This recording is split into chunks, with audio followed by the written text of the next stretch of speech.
जय हिंद साथियों, मैं अंकित कुमार यादव आप सभी का स्वागत करता हूं सृष्टि ज्ञान केंद्र में, जहां हम पढ़ रहे हैं कक्षा 12वीं की इतिहास को, जिसमें चल रहा अध्याय 10 जिसका नाम है उपनिवेशवाद और देहात, जिसमें अभी तक हमने ये जान लिया है और समझ लिया है विस्तार पूर्वक कि किन नीतियों के माध्यम से अंग्रेजों ने पूरे भारत को अपने अधीन किया, अर्थात भारत के ग्रामीण क्षेत्र को, क्योंकि भारत उस समय ग्रामीण क्षेत्रों में ही बसता था। आपने सारी प्रकार की कर नीतियों को समझ लिया। आपने ये भी जान लिया कि राजमहल की पहाड़ियों में पहाड़िया लोगों को कैसे कंट्रोल किया गया, सांथालों का कैसे प्रयोग किया गया पहाड़िया लोगों को बर्बाद करने में। अब हम चल रहे हैं दक्षिण भारत की तरफ, दक्षिण भारत और दक्कन की तरफ। दक्कन मतलब महाराष्ट्र, कर्नाटक, आंध्र प्रदेश, इन क्षेत्रों को दक्कन कहा जाता है। तो आइए जानते हैं और समझते हैं कि दक्कन के किसानों पर किस प्रकार से अंग्रेजों ने अत्याचार किया और फिर दक्कन के किसानों ने किस प्रकार से अंग्रेजी शासन का विरोध किया। इन सब बातों को चल रहे हैं आज हम विस्तार पूर्वक जानने और समझने। तो चलिए पढ़ते हैं और विस्तार पूर्वक समझते हैं। ब्रिटिश आर्थिक नीतियों, विशेषकर भू राजस्व संबंधी नीतियों ने परंपरागत ग्रामीण जीवन में परिवर्तन कर दिया। रैयतों एवं कृषकों की स्थिति दिन प्रतिदिन बदतर होती गई। ब्रिटिश नीतियों के विरोध में कई विद्रोह भी हुए, जैसे सांथालों का विद्रोह, परंतु किसानों का शोषण करने वाली केवल अंग्रेजी सरकार ही नहीं थी। ब्रिटिश नीतियों के परिणाम स्वरूप महाजन भी अस्तित्व में आए, जो कृषकों का खुलकर शोषण करते थे। मैंने आपको बता दिया, ये बात तो मैंने आपको पहले ही बताई है कि अंग्रेजों ने जितना भारतीयों किसानों का शोषण नहीं किया, उससे कहीं ज्यादा भारत के ही साहूकारों, जमींदारों और महाजनों ने किया है। भारत के लोगों ने ही भारत के लोगों को लूटने का काम किया है। इससे मैंने आपको वाकिफ करा दिया कि नहीं कराया है? कराया है ना। मैंने आपको यह विस्तार पूर्वक समझाया है कि किस प्रकार से कुछ पालतू कुत्तों ने इस भारत को लुटवाने में अंग्रेजों की कैसे मदद करी और कैसे इस भारत को कंगाल भारत बनाया। इस बात से आप बखूबी वाकिफ हो चुकी हैं कि बताने को लिए कुछ बाकी है? कुछ नहीं बाकी ना, कि बाकी है? पता है ना? गुड। 19वीं शताब्दी के दौरान भारत के विभिन्न प्रांतों के किसानों ने साहूकारों और अनाज के व्यापारियों ने विरुद्ध अनेक विद्रोह किए। ऐसा ही एक विद्रोह 1875 में दक्कन में हुआ। पूना तथा अहमदाबाद के जिलों में किसानों के साहूकारों के विरुद्ध विद्रोह को दक्कन विद्रोह कहा जाता है। किनके खिलाफ? साहूकारों के खिलाफ। किसका? किसानों का। ठीक है, विद्रोह को दक्कन विद्रोह कहा जाता है। कहां के? पूना और अहमदनगर के जिले में किसानों के साहूकारों के विरुद्ध विद्रोह को दक्कन विद्रोह कहा जाता है। इस विद्रोह का प्रमुख कारण किसानों की निर्धनता तथा उनका साहूकारों से लिए गए ऋणों के ग्रस्त होना। इस विद्रोह का प्रमुख कारण क्या था? कर चक्र, जो उनके ऊपर ऋण चक्र ने उन्हें बहुत ज्यादा तोड़ दिया था। बार बार महाजन उन पे सूद पे सूद, कभी सूद ही खत्म नहीं हुआ, तो लोन कहां से खत्म हो? ऋण ही नहीं खत्म होता और महाजन उनकी जमीन हड़प लेता। तो इस चीज से त्रस्त हो गए थे किसान। इतना ज्यादा उनके साथ बदतरता भरा व्यवहार हो रहा था, जिसको वो अब बर्दाश्त करने की स्थिति में नहीं थी। और जब बर्दाश्त नहीं हो पाया तो विद्रोह के रूप में दिखाई पड़ता है।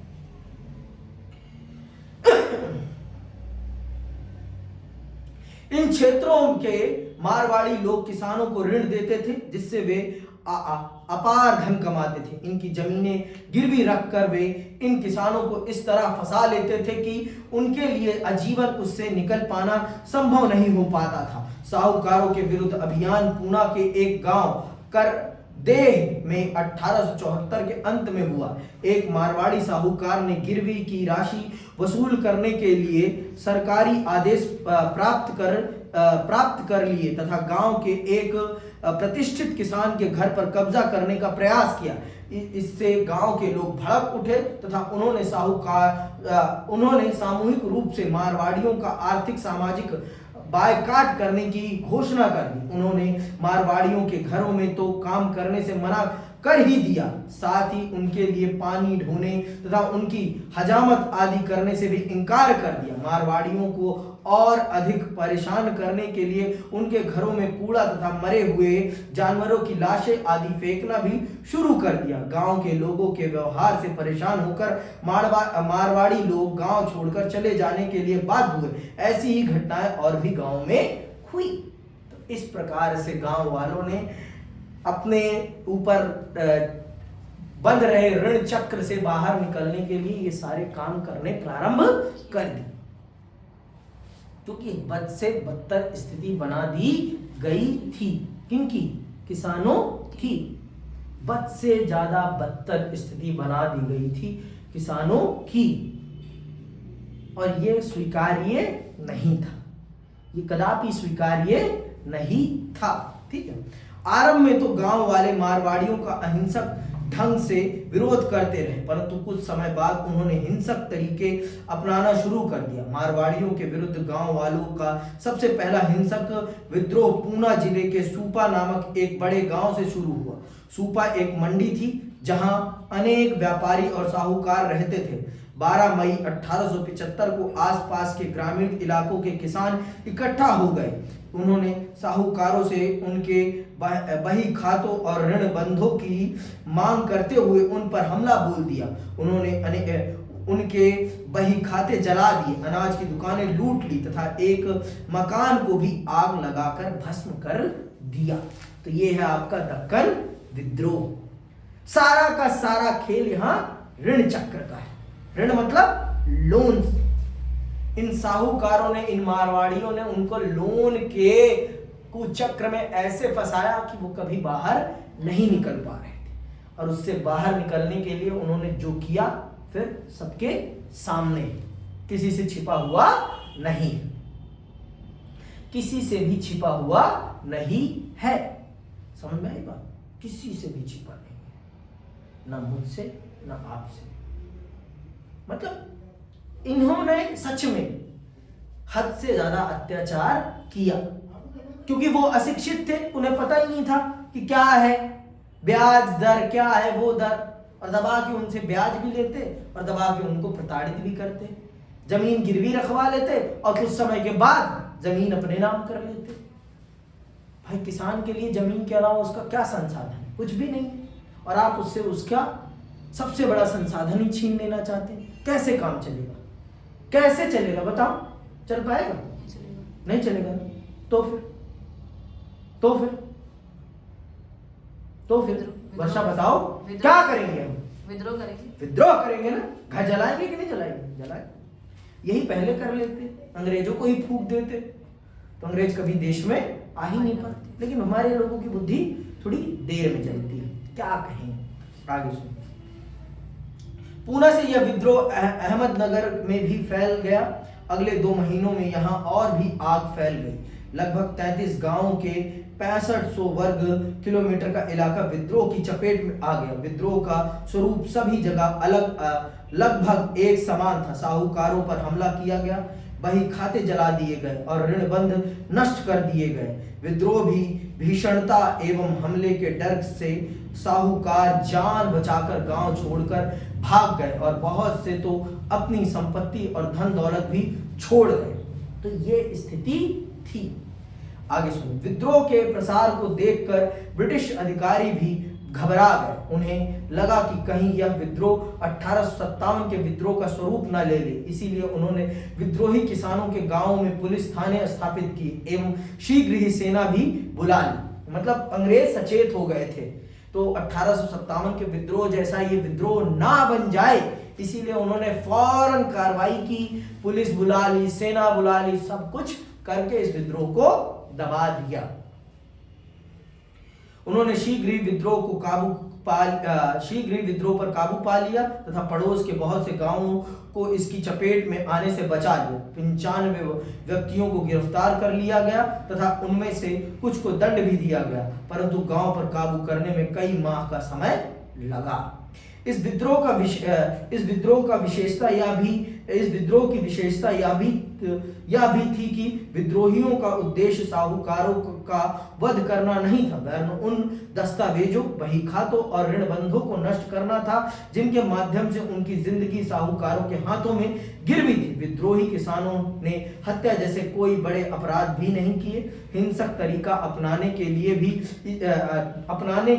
भी इसीलिए बाध्य हुए जब साहूकारों ने उनके ऋण संबंधी दस्तावेज वापस करने से इनकार कर दिया। यदि बारीकी से देखा जाए तो इस विद्रोह के मूल में ब्रिटिश भू राजस्व संबंधी नीतियां ही थी, जिन्होंने किसानों को साहूकारों की ऋण में शरण में जाने के लिए बाध्य किया। तो ये सारे के सारे के पीछे किसान किसी को मारना नहीं चाहते थे, किसान सिर्फ उन बही खातों, उन ऋण बंधों को जलाना चाहते थे जिनके कारण उनकी जिंदगी साहूकारों के हाथों में गिरवी थी। और ये कहीं ना कहीं ये अंग्रेजों की कर नीति के कारण ही हो पाया था। तो आप ये कह सकते हैं कि अंग्रेज ही इस चीज के लिए भी जिम्मेदार थे, कोई और जिम्मेदार नहीं था, कोई और जिम्मेदार नहीं था।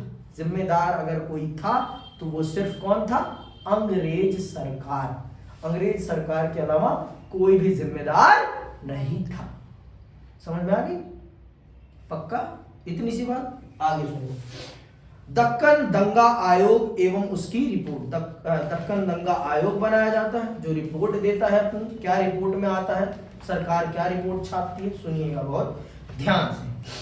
प्रारंभ में तो बंबई सरकार ने, जिसके अंतर्गत दंगे का क्षेत्र आता था, इस विद्रोह को गंभीरता पूर्वक नहीं लिया, परंतु ब्रिटिश भारतीय सरकार 1857 के विद्रोह की पुनरावृत्ति नहीं चाहती थी, इसीलिए उसने बंबई सरकार पर इस दंगे के कारणों की जांच करने के लिए एक आयोग नियुक्त करने के लिए दबाव डाला। आयोग ने दंगा पीड़ित जिलों में जांच पड़ताल कराई, रैयत वर्गों तथा साहूकारों के साथ साथ चश्मदीद गवाहों के बयान दर्ज किए। इसके साथ ही भिन्न भिन्न क्षेत्रों में मूल्य ब्याज की दरों से संबंधित आंकड़े एकत्रित किए गए तथा जिला कलेक्टर द्वारा भेजी गई रिपोर्ट का संकलन किया। इसके आधार पर आयोग ने एक रिपोर्ट तैयार की जो दक्कन दंगा रिपोर्ट कहलाती है। यह रिपोर्ट 1878 में ब्रिटिश संसद में पेश की गई, जो उन दंगों का अध्ययन करने के लिए इतिहासकारों को आधार सामग्री उपलब्ध कराती है। आयोग ने अपनी रिपोर्ट में यह कहा कि किसानों ने निर्धनता तथा ऋणों में जकड़े होने के कारण विद्रोह किया। इसमें सारा दोष ऋणदाताओं या साहूकारों का ही था। आयोग ने यह भी कहा कि किसानों के ऐसे कई विद्रोह पहले भी हुए थे जो सभी साहूकारों के विरुद्ध थे। आयोग की रिपोर्ट के संबंध में उल्लेखनीय है कि सरकार द्वारा दक्कन दंगा आयोग से विशिष्ट रूप से यह जांच कराने के लिए कहा गया था कि क्या सरकारी राजस्व की मांग का स्तर विद्रोह का कारण था। आयोग ने अपनी रिपोर्ट भी उसी संदर्भ में दी, जिससे स्पष्ट होता है कि औपनिवेशिक सरकार यह मानने को बिल्कुल भी तैयार नहीं थी कि जनता के असंतोष या रोष का कारण ब्रिटिश आर्थिक नीतियां या भू राजस्व की अधिक दर थी।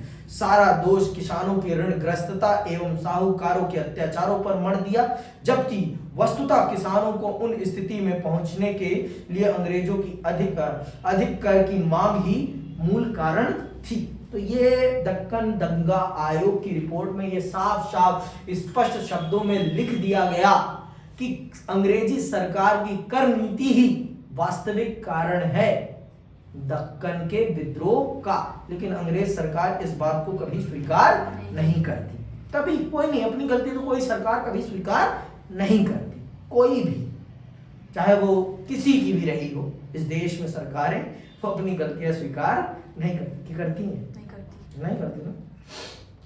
दक्कन दंगा आयोग की रिपोर्ट के संदर्भ में उल्लेखनीय है कि सरकारी रिपोर्ट इतिहास के पुनर्निर्माण के लिए अत्यधिक उपयोगी होती है, परंतु उनकी अपनी सीमाएं होती है और उनको तैयार करने वालों का एक निश्चित नजरिया होता है। इसीलिए इन रिपोर्टों को इतिहास लेखन का आधार बनाने के पूर्व इनके तैयार करने वालों तथा उनकी प्रवृत्ति एवं निहित स्वार्थों का सावधानी पूर्वक परीक्षण कर लेना चाहिए। देखो, जो लोग रिपोर्ट बनाते हैं उनके दृष्टिकोण को जानना और समझना भी बहुत जरूरी है। जब तक हम उनके दृष्टिकोण को जानेंगे नहीं, समझेंगे नहीं, तब तक हम उनके द्वारा प्रस्तुत की गई बातों को भी सही ढंग से समझ नहीं सकते। हर व्यक्ति का अपनी अपनी मानसिकता होती है और हर व्यक्ति अपनी मानसिकता के अनुसार काम करता है, और जिसकी जैसी मानसिकता होती है वो वैसी बात लिखता है। तो हम ये भी नहीं कह सकते कि दक्कन दंगा आयोग की जो रिपोर्ट है वो बहुत ही सही है, बहुत ही ऑथेंटिक है, लेकिन इसमें बहुत सी सही बातें भी हैं जो कि मानी जा सकती हैं दक्कन के विद्रोह का कारण। समझ में आई बात? तो ये चैप्टर आपका यहीं समाप्त होता है और मैं आप सबसे विदा लेता हूं। जय हिंद, जय भारत।